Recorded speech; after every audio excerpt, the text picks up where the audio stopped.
Olá, olá! Sou eu, Jaqueline, te saúdo com a graça e com a paz do Senhor Jesus Cristo. Tudo bem? Espero que sim. Chegamos a mais um final de semana, sexta-feira batendo na porta. A minha voz está um pouco rouca, né? Ontem teve um evento aqui que teve o Matos Nascimento e o Anderson Freire adorando a Deus junto conosco. E eu cantei bastante.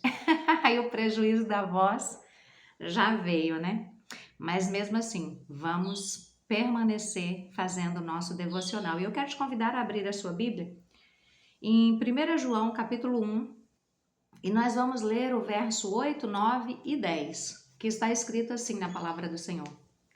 Se dissermos que não temos pecado, enganamo-nos a nós mesmos, e não há verdade em nós. Se confessarmos os nossos pecados, Ele, Deus, é fiel e justo para nos perdoar os pecados e nos purificar de toda a injustiça.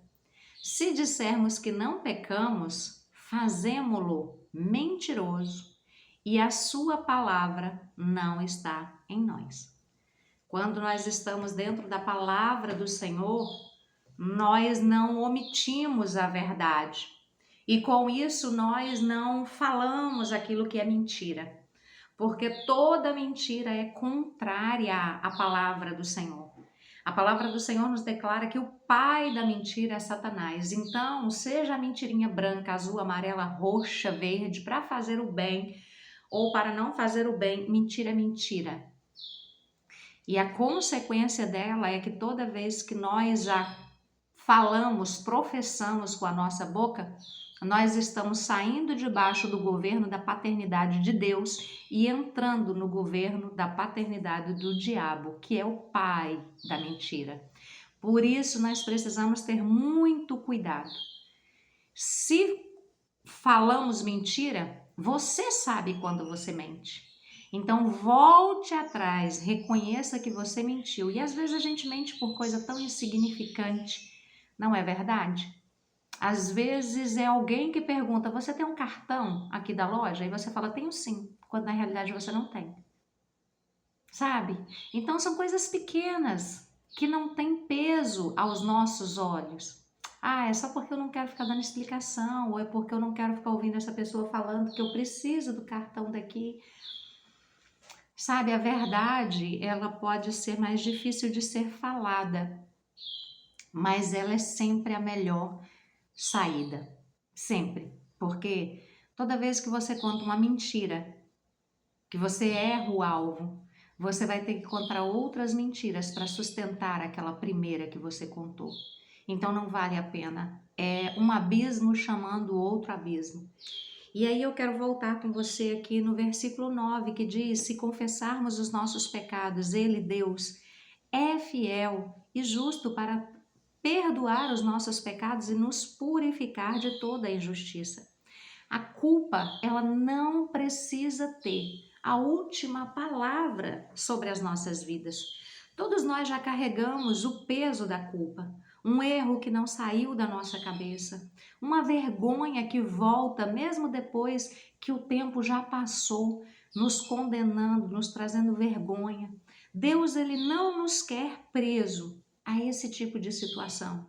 O evangelho, a palavra de Deus, o amor de Deus, a entrega de Deus não é uma prisão. É uma mensagem de reconciliação, de realinhamento. Aquilo que é terreno, eu e você, mas que vai morar na eternidade se ouvir a palavra do Senhor e obedecer. Quando eu e você erramos, a culpa acontece dentro de nós. Se nós sabemos o que é bom e não fazemos, a culpa ela vem sobre nós. Não tem como você fazer algo errado, sabendo que aquilo é errado e se sentir normal. Se você está nesse estágio, certamente você já se afastou demais da sua essência verdadeira. O normal é quando você peca, você sentir. Quando você erra o alvo, você se sente incomodado, você se sente aflito, você se sente entristecido. E isso é normal, porque a culpa nos mostra que algo em nós precisa ser tratado diante de Deus, diante de quem amamos. Mas existe uma diferença que muda tudo. Não é só confessar. O Espírito Santo de Deus é aquele que nos convence do pecado, para nos levar ao arrependimento e não à culpa. Entende? Então o Espírito Santo ele nos convence do pecado, para nos levar ao arrependimento. A condenação, a culpa, ela só traz medo, vergonha e nos distancia de Deus, que é a nossa essência, que é o nosso Criador.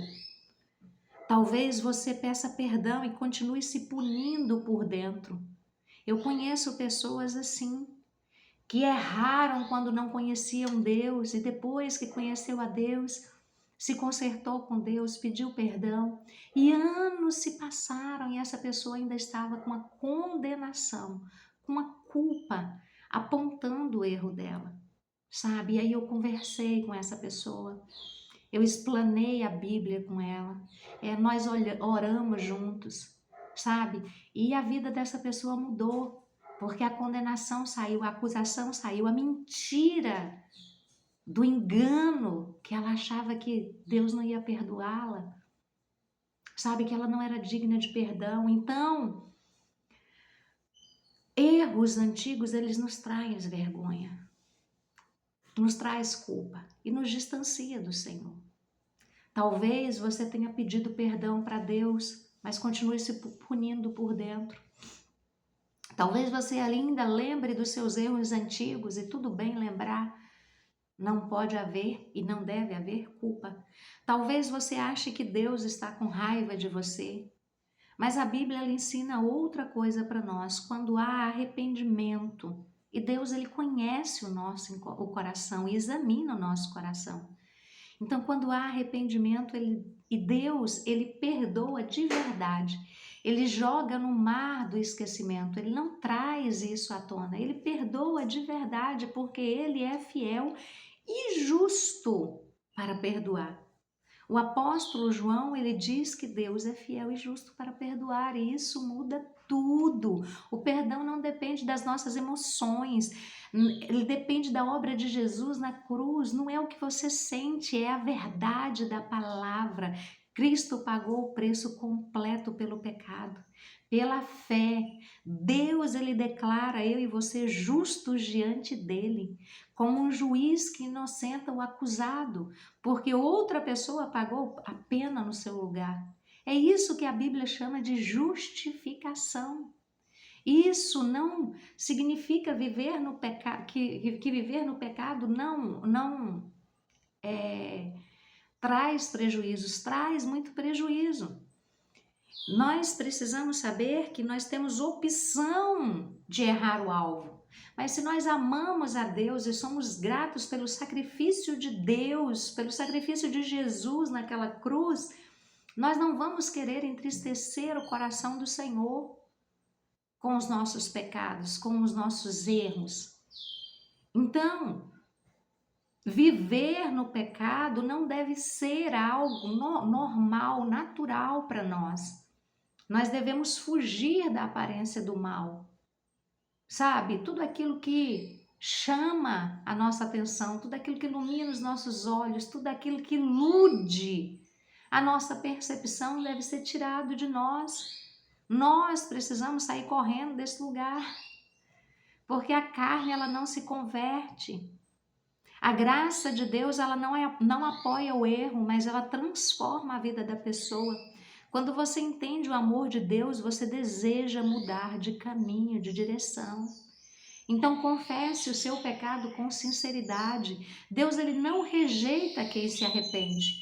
Depois de pedir perdão, siga em frente, não volte mais para as correntes que Jesus Cristo já quebrou por você e para você. O seu passado não define quem você é. A cruz ela foi suficiente e a graça de Deus ainda alcança você hoje. Não viva uma vida de prisão emocional. Confesse com sinceridade, pare de justificar os seus erros. Fale com Deus em verdade e abra espaço para a cura que só Ele pode trazer para o seu coração. É o Espírito Santo que te convence, é o Espírito Santo que te cura, é o Espírito Santo que te mostra o caminho. Pare de alimentar a culpa. Se Deus já te perdoou, não continue vivendo e revivendo o passado todos os dias. Toda vez que a culpa e a lembrança vier, lembre a culpa. Fala com ela. Fala, Jesus Cristo já me perdoou ali naquela cruz. Deus já jogou no mar do esquecimento o meu erro do passado. Eu já me arrependi, eu já confessei e eu já abandonei o pecado. Então Deus já me perdoou. Eu sou uma nova criatura, lavada e remida pelo sangue de Jesus. Eu posso e vou viver uma nova história. Comece a falar com a culpa. Não aceite esses pensamentos, não aceite essas acusações, confronte essa acusação que vem sobre você com a palavra de Deus, com a verdade de Deus. A culpa, ela se prolonga depois do perdão e ela enfraquece a fé e atrasa o crescimento espiritual se você não a confrontar com a palavra da verdade. Crie o hábito diário com Deus. Escolha uma prática concreta. 10 minutos ao ler a Bíblia, todos os dias ao acordar, uma oração curta antes de dormir. Mas não deixe de falar com Deus. Quem vive perto de Jesus Cristo aprende a vencer as acusações, a culpa e permanece em paz por causa da presença de Deus nele. Quem permanece em Deus foge do mal, assim como Deus declarou sobre Jó. Ele foge do mal. Então fuja do mal, fuja da culpa, fuja da condenação. Corra para o arrependimento, corra para a confissão e faça com que Deus saiba aquilo que você tem sentido, aquilo que você tem passado. Mas não aceite isso. Confesse ao Senhor e questione essa acusação quando ela vier. Amém? Vamos orar ao Senhor? Pai, em nome de Jesus Cristo, nós queremos te louvar, te bendizer e te glorificar pela porção da tua palavra. Te agradecemos, Pai, porque a cruz nos reconciliou e nos deu oportunidade de arrependimento, porque o Senhor é fiel. E se confessarmos os nossos pecados ao Senhor, Pai, o Senhor é justo e fiel para nos perdoar de todos os nossos pecados. Não há pecado tão feio que o Senhor não possa perdoar e não há pecado tão insignificante que o Senhor também não queira nos purificar, Pai. Ó Pai, em nome de Jesus Cristo, nós queremos agradecer ao Senhor pela porção da Tua palavra, pela porção do Teu amor, pela porção da Tua graça, pela porção da Tua fidelidade. Espírito Santo de Deus, nós queremos glorificar ao Senhor, porque sabemos que o arrependimento, quando vem, quando nós confessamos o nosso pecado, o Senhor é fiel e justo para nos perdoar o pecado. Continua trabalhando na nossa mente, continua trabalhando no nosso coração, continua nos levando a cada dia mais para perto da Tua presença, continua, Senhor, trabalhando na nossa mente e no nosso caráter, continua, Senhor, meu Deus e meu Pai, trabalhando em nós. Senhor Deus, nós entregamos no altar do Senhor toda a culpa que nós temos carregado. O Senhor conhece os nossos nomes, as cenas e as palavras que ainda doem no nosso coração, que ainda trazem acusação e vergonha sobre nós. Tira de nós o medo de que o Senhor se afaste de nós e nos ajuda a crer que a cruz foi suficiente também para lavar os nossos pecados e fazer com que o Senhor permaneça em nós depois do nosso arrependimento. Assim, Paizinho, nós oramos em nome de Jesus Cristo, Teu Filho amado, nosso Senhor e Salvador. Amém. Amém? Que o Senhor nos abençoe nesse dia. Fique com Deus e um grande abraço.